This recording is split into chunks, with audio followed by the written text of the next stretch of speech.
நாங்க இந்த 5.25 வருஷம் இந்த ஒரு நாளுக்காக தான் நாங்க இவ்வளவு தூரம் அலைஞ்சோம். 1.5 மணி நேரம் தீர்ப்பை வாசிச்சிருக்காங்க. அதுல அந்த பல சாராம்சங்கள் எப்படி சித்திரவதை நடந்தது அப்படிங்கறத சுட்டி காட்டியிருக்காங்க. இந்த 9-10 பேரும் அடிச்சு கொலை அடிச்சதுனாலதான் எங்க அப்பாவுக்கும் என் தம்பிக்கும் மரணம் ஏற்படுறதுன்னு சொல்லி இன்னைக்கு தீர்ப்பு சொல்லியிருக்காங்க. தண்டனை விவரத்தை நம்ம குற்றவாளியை அறிவிச்சிருக்காங்களே, நமக்கு குற்றத்துக்குரிய தண்டனை கொடுக்க போறார்களே என்று எந்த ஒரு காவலருமே நினைக்கவே இல்லை. அவங்க எல்லாருமே என்னைய போதை கொண்டு பார்த்து கையை காமிச்சுக்கிட்டு மகிழ்ச்சியா இருக்காங்க. மனுஷங்களே அவங்க கிடையாது. ஒருத்தர் குண்டா நல்லா சிக்கிதான் வந்து அடிக்கி பழக வாங்கன்னு சொல்றதுலாம் அதுல பாத்தீங்கன்னா பின்பகுதியிலும் முழுவதும் அதாவது தோலே கிடையாது. அந்த அளவுக்கு கொடூரமான ஒரு காட்டு முராண்டித்தனமான ஒரு தாக்குதலை அவர் நடத்திருந்தாங்க. என் தம்பி அவன் 31 வயசுல அவனை அடிச்சு கொண்டுட்டாங்க. அவனுடைய வாழ்க்கையை அவன் அப்பதான் ஸ்டார்ட் பண்ணவே போறான். அவனோட வாழ்க்கையே மொத்தமா இவங்க காலம் நீண்ட காலமாக இருந்தாலும் ஆனா நேர்மையான ஒரு சரியான சாட்சிகள் மூலம் இந்த வழக்கு நிரூபிக்கப்பட்டிருக்கிறது என்பதை நீதிபதி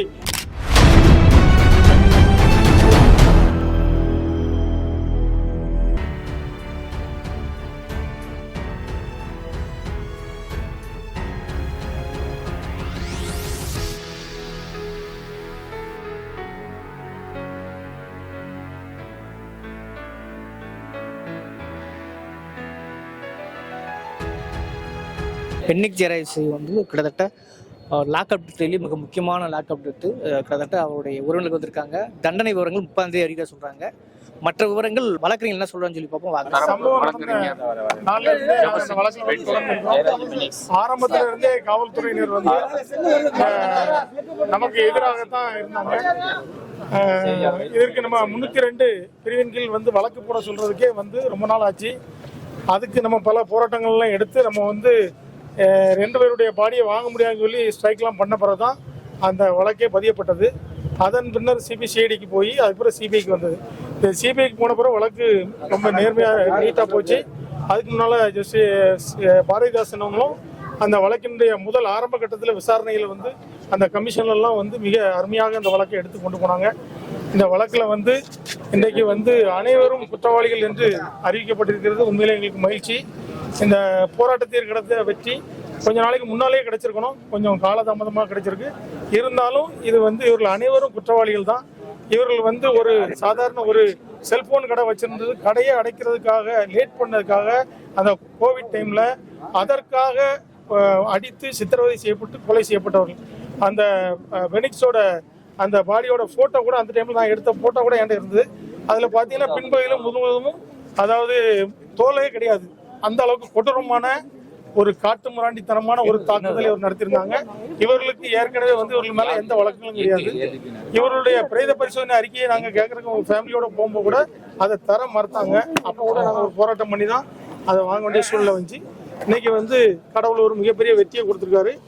அவ்வளவரும் குற்றவாளிகள் இருந்து நீதிபதி அறிவித்திருப்பது உண்மையில மகிழ்ச்சி. நீதிபதி தண்டனை விவரம் சொல்லியிருக்கிறாரு. தண்டனை விவரம் 30ஆம் தேதி சொல்லியிருக்கிறாரு. உங்களுக்கு இது எப்படி இருக்கு சார்? அனைவரும் குற்றவாளின்னு சொல்லிட்டாரு. ஒரு 1.5 மணி நேரம் தீர்ப்பை வாசிச்சிருக்காங்க. அதுல அந்த பல சாராம்சங்கள் எப்படி சித்திரவதை நடந்தது அப்படிங்கறத சுட்டி காட்டியிருக்காங்க.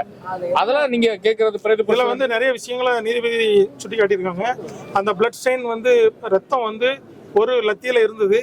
அதை வந்து டிஎன்ஏல மேட்ச் ஆயிருக்குன்னு சொல்லியிருக்காங்க. மற்ற கம்புகள்ல இல்ல அப்படின்னு சொல்லி எதிரி தரப்புகளில் வந்து வாதாடும் போது அது தேவையில்லைன்னு சொல்லி அதுக்கான நிறைய வழக்கின் முன் உதாரணங்களை நீதிபதிகள் எடுத்து வச்சாங்க. எனவே அதை ஏற்றுக்கொள்ள முடியாது. ஒரு லத்தியில ரத்தம் இருந்தாலும் அது மேட்ச் ஆகிருக்கும் போது அது வந்து அவர்கள் அடித்ததுனால தான் அது நடந்திருக்குன்னு. 2வது அங்கிருந்து அவர்கள் வந்து கோயில்பட்டி கிளை சிறைக்கு ஒரு தனியார் வாகனத்தில் கொண்டு சென்றிருக்கின்றார்கள். காவல்துறை வாகனத்தில் கொண்டு செல்லாமல் அந்த தனியார் வாகனத்தினுடைய சீட்டெல்லாம் ரத்தம் பிளட் ஸ்டெயின் எல்லாம் எடுத்து மாதிரி எடுக்கப்பட்டிருக்கிறது. சிபிஐ மொத்தத்தில் இந்த சிபிஐ வந்து இந்த வழக்கை மிக நேர்மையாகவும் திறமையாகவும் அந்த வழக்கை கொண்டு போனாங்க. அதனாலதான் இந்த வழக்கிற்கு ஒரு முழுமையான ஒரு வெற்றி கிடைத்திருக்கு. காலம் நீண்ட காலமாக இருந்தாலும் நேர்மையான ஒரு சரியான சாட்சிகள் மூலம் இந்த வழக்கு நிரூபிக்கப்பட்டிருக்கிறது என்பதை நீதிபதி சிசிடிவி ஃபுட்டேஜ் ஒவ்வொரு இடமா எல்லாத்தையுமே சொன்னாங்க. எந்தெந்த இடத்துல எல்லாம் வந்து இது வந்து அவங்கள டினை பண்ணி சொல்லிட்டே வந்தாங்க. நன்றி எல்லாருக்கும். மத்திய மாநில அரசுகளுக்கு ஏதாவது தாக்கல் பண்ண சொல்லியிருக்காங்க? மத்திய மாநில அரசுகள் இவரை பத்தி இந்த அக்யூஸ்டை பத்தி அறிக்கை தாக்கல் பண்ணணும். அதுபோக நன்னடத்தை அலுவலர் அவர் வந்து இவங்களை பற்றி ஒரு அறிக்கை தாக்கல் செய்ய வேண்டும். இவருடைய மனநலம் சார்ந்த சோதனை நடத்தப்பட்டு இவர்கள் அக்யூஸ்டுகளுடைய மனநிலைமை குறித்து ஒரு அறிக்கை தாக்கல் செய்யப்பட வேண்டும் என்று சொல்லியிருக்காங்க. எல்லாருடைய தண்டனைகளும் நாங்கள் விரிவாக அறிவிப்பேன்னு சொல்லியிருக்காங்க. பெனால்ட்டி, அவங்களுக்கு பெனால்ட்டி போடுறதுக்கு அவங்களுடைய சொத்து மதிப்பு, அவங்களுடைய கடைசியாக வாங்கின சம்பளத்தினுடைய அந்த சான்றிதழ்களை மாநில அரசு சமர்ப்பிக்கணும்னு சொல்லியிருக்காங்க. கூகுள் டைமிங் பத்தி சொன்னாங்க. டைமிங் பார்த்துட்டா சார் இரவு 8 மணில இருந்து அதிகாலை 3 மணி வரைக்கும் தொடர்ந்து தாக்குனாங்க. அவங்க திருந்தறதுக்கான வாய்ப்புலாம் கிடைச்சா அவங்க திருந்தல அவங்க அப்படின்றதெல்லாம் சொல்லிட்டாங்க. அதை கொஞ்சம் விவரமா சொல்லுங்க. ஆக்சுவலாக வந்து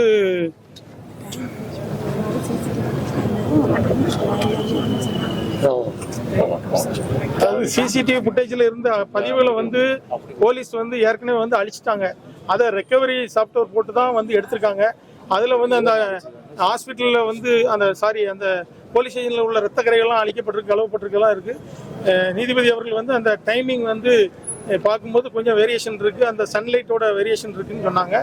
ஆனால் ஆக்சுவலாக வந்து ஈவினிங்லேருந்தே அவங்க காலையில் வரைக்கும் தாக்கப்பட்டிருக்காங்க.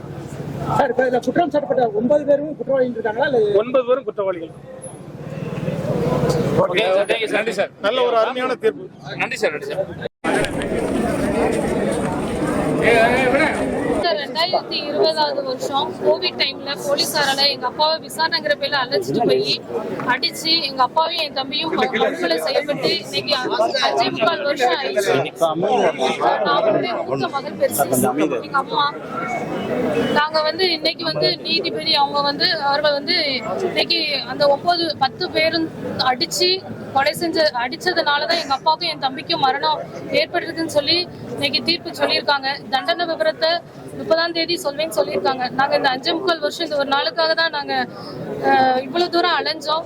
எங்களுக்கான நீதி கிடைச்சிருக்குன்னு நினைக்கிறோம். இதே போல என்ன தண்டனைங்கிறது 30ஆம் தேதி சொல்லுவாங்க. நாங்க நீதிபதியும் நம்புறோம், நீதிமன்றங்களும் நம்புறோம்.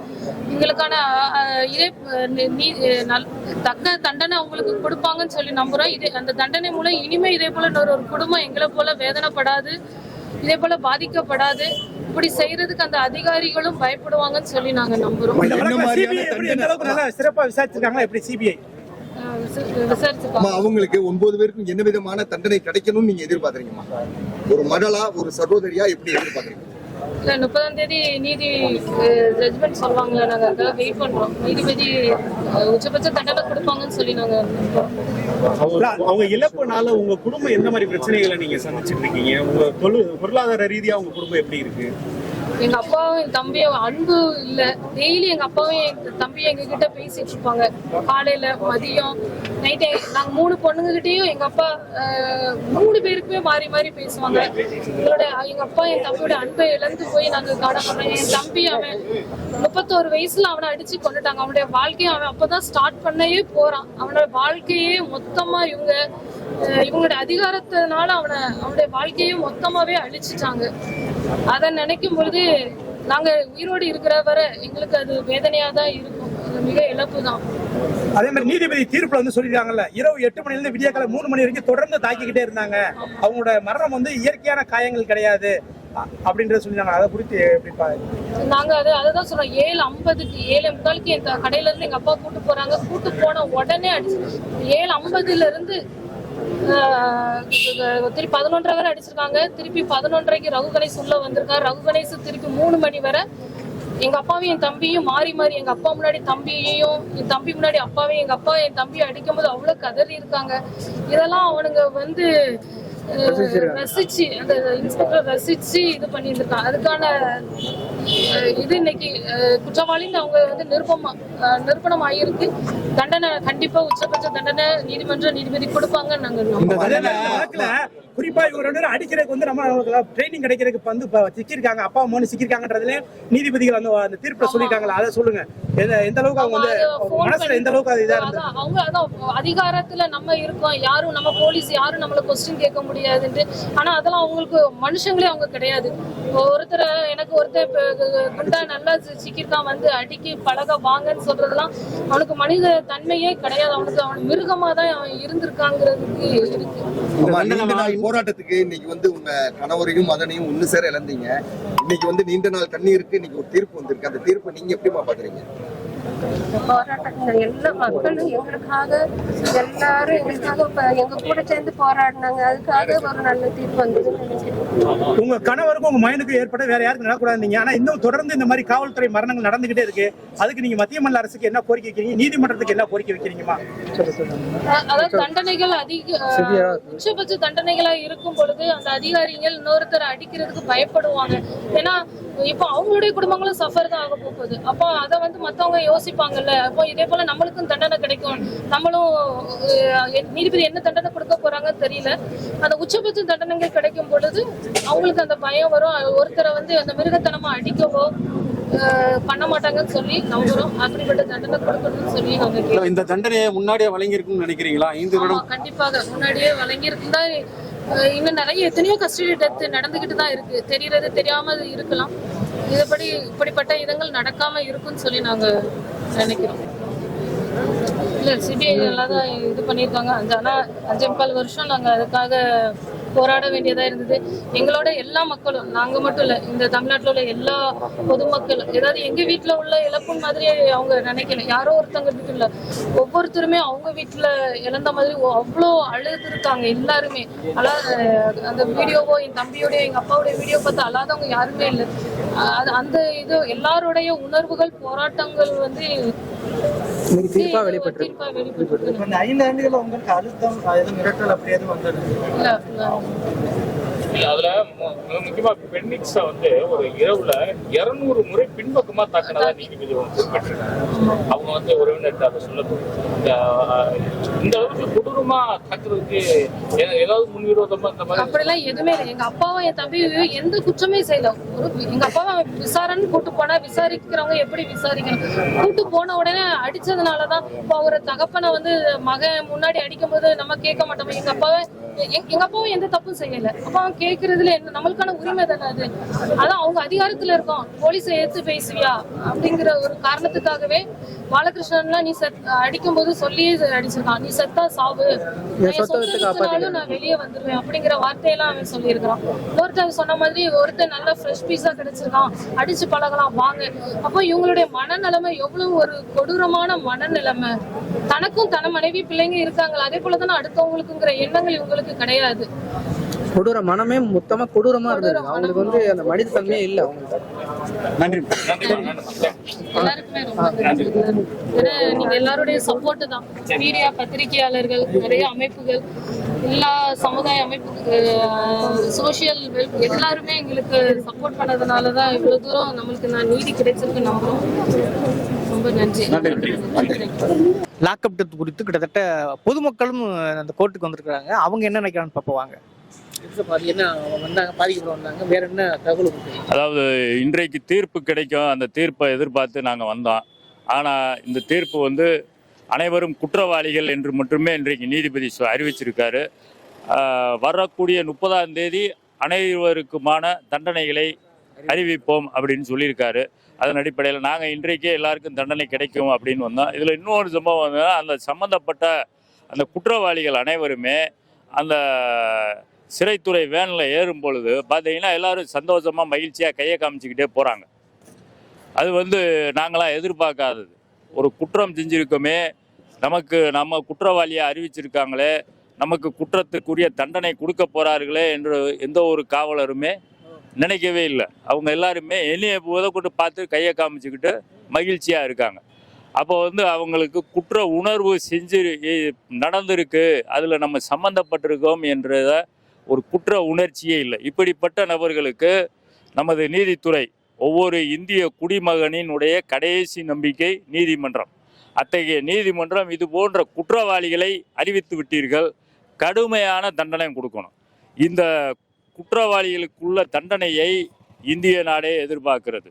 அதே நேரத்தில் ஐக்கிய நாடு சபையிலையும் இது சம்பந்தமாக இந்த குற்றவாளிகளுக்கு எந்த மாதிரியான தண்டனை வழங்கப்பட்டது என்று அவர்களுக்கும் நம்ம கொடுக்க வேண்டியது இருக்குது. ஏன்னு கேட்டிங்கன்னா, இது கொரோனா காலத்தில் நடந்த ஒரு குற்ற சம்பவம். அதை வந்து ஐக்கிய நாடு சபையும் நம்ம நாட்டில் வந்து கேட்டிருக்காங்க, இந்த குற்றவாளிகளுக்கு என்ன மாதிரியா. அப்படிப்பட்ட ஒரு குற்றம் செய்த நபர்கள் கையை காமிச்சு ஏதோ விடுதலை அடைந்து போகிறது மாதிரி அவங்க போய்க்கு இருக்கிறது என்பது மிகப்பெரிய ஒரு கவலைக்கு உரியது. எங்களை மாதிரி ஆளுகளுக்கு நாங்கள் கண்டனமாக அதை தெரிவிக்கிறோம். அதே நேரத்தில் இந்த தண்டனையும் இவ்வளவு காலமாக தாமதமாயிருக்கு, இது உடனடியாக அறிவிச்சிருக்கணும் அப்படின்றது தான் எங்களுடைய இது. அதே நேரத்தில் அந்த குடும்பத்தார் பேசும் பொழுது இது மாதிரியான ஒரு சம்பவம் அவங்க அந்த அம்மா பேசும்பொழுது சொன்னாங்க, நான் என்னுடைய தந்தையும் இழந்திருக்கிறேன், என்னுடைய சகோதரனே இழந்திருக்கிறேன், இது மாதிரி எந்த குடும்பமும் பாதிக்கக்கூடாது அப்படின்னு அவங்க இன்னுமே வருத்தம் கலந்த இதில் தான் பேசியிருக்காங்க. அதனால நம்மளும் என்ன சொல்கிறோம்னா, ஒரு பொதுமக்களாக சம்மந்தப்பட்ட இந்த 9 குற்றவாளிகளுக்கும் கடுமையான தண்டனையை நீதிமன்றம் அளிக்க வேண்டும். அதே நேரத்தில் அந்த தண்டனை அறிவிக்கப்பட்ட காலத்திலிருந்தே அவர்கள் அணிவிக்க வேண்டும். அவர்களுக்கு மேல்முறையீடு செய்வதற்கோ, ஹைகோர்ட்டை அணுகுவதற்கோ, உச்சநீதிமன்றத்தை அணுகுவதற்கோ இந்த நீதிமன்றம் எந்த ஒரு கால அவகாசமும் கொடுக்கக்கூடாது. இங்கு அறிவிக்கப்பட்ட தண்டனையை ஏக காலத்தில் அப்போது இருந்தே அவர்கள் அணிவிக்க வேண்டும் என்பதுதான் எங்களுடைய எதிர்பார்ப்பு.